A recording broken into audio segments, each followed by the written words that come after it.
Avant de commencer la vidéo, je vais vous informer que le problème que je vais résoudre est une question qu'un élève m'a posée dans mon groupe Discord. Donc si vous avez vous aussi des questions auxquelles vous aimeriez que je réponde, n'hésitez pas à me rejoindre dans mon groupe, le lien est dans la description. Alors la question que je vais résoudre dans cette vidéo, c'est pourquoi sin de pi plus est égal à 0 moins, ou du moins qui tend vers 0 moins. Alors originalement la question qui m'a été posée c'est pourquoi sin de pi plus est égal à 0 plus, mais ça c'est faux donc je pourrais pas le prouver. Mais sin de pi plus est égal à 0 moins, ça je pourrais le prouver normalement, Inch'Allah. Donc la première façon pour comprendre pourquoi sin de pi plus est égal à 0 moins, pourquoi il tend vers 0 moins, c'est tout simplement de comprendre c'est quoi pi dans ce contexte-là. Pi c'est un angle et il est en radian. Et l'angle pi en radian dans le cercle trigonométrique, ça représente la première partie du cercle, un demi-cercle. Et quand on dépasse pi, c'est-à-dire pi plus, c'est-à-dire qu'on va dépasser un peu l'arc de cercle, on va faire un arc de cercle un peu plus grand, un demi-arc de cercle un peu plus grand. Et sinus, dans le contexte d'un cercle trigonométrique, ça correspond euh, au y, ok, tout simplement. Et quand on rentre signe de pi plus, on va observer c'est quoi le côté qu'on va obtenir dans le cercle trigonométrique. Et ça va être un côté avec une longueur négative. Moins une grandeur qui va être négative, donc qui va être en dessous de l'arc, et qui va être dans l'arc, et qui va être dans l'axe négatif des y, essentiellement. La deuxième façon de le voir, ça serait d'utiliser le graphique de sinus.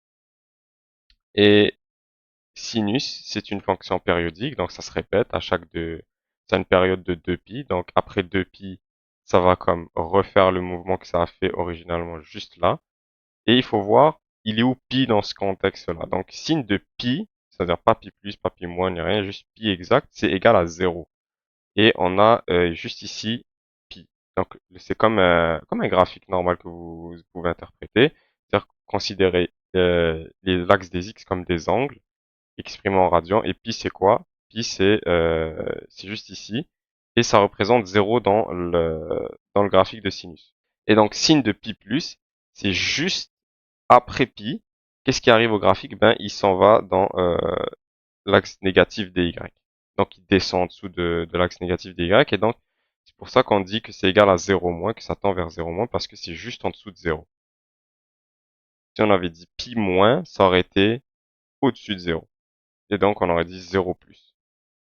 Donc signe de pi moins, ce serait 0 plus, et signe de pi plus, ce serait 0 moins. Je sais que c'est un peu mélangeant, mais il faut vraiment se baser sur le graphique ou le cercle trigonométrique.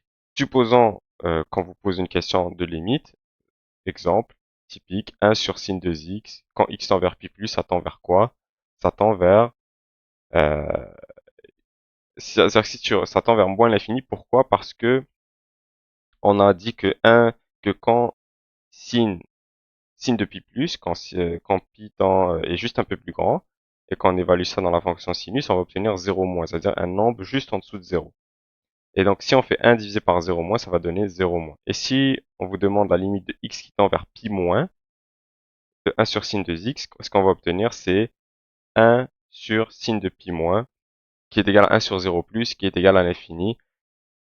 Et donc, on peut aussi conclure que la limite de 1 sur sin de x n'est pas définie, parce que la limite à gauche et à droite ne sont pas égales. D'ailleurs, voici le graphe de la fonction 1 sur sin de x.